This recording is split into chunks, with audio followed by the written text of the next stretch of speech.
ఈరోజు వ్యక్తిగత కారణాల కోసం రాజశేఖర రెడ్డి బిడ్డ ఆంధ్ర రాష్ట్ర రాజకీయాలలో అడుగుపెట్టలేదు. వ్యక్తిగత రాజకీయాల కోసమే అయితే, వ్యక్తిగత కారణాల కోసమైతే రాజశేఖర రెడ్డి బిడ్డ 2019లోనే ఆంధ్ర రాష్ట్రంలో అడుగు పెట్టాల్సి ఉంది. కానీ ఈరోజు ఆంధ్ర రాష్ట్రంలో రాజశేఖర రెడ్డి బిడ్డ అడుగు పెట్టింది అంటే ఎందుకు పెట్టింది? ఎందుకంటే ప్రత్యేక హోదా కోసం కనీసం పోరాడే వాళ్ళు కూడా లేకపోయారే అని.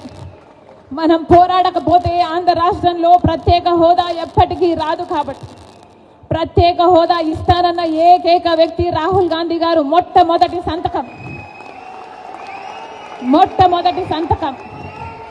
రాహుల్ గాంధీ గారు ప్రత్యేక హోదా మీద పెడతానన్నారు. కాబట్టి ఆ మాట పట్టుకొని రాజశేఖర రెడ్డి బిడ్డ ఈరోజు ఆంధ్ర రాష్ట్రంలో అడుగుపెట్టింది.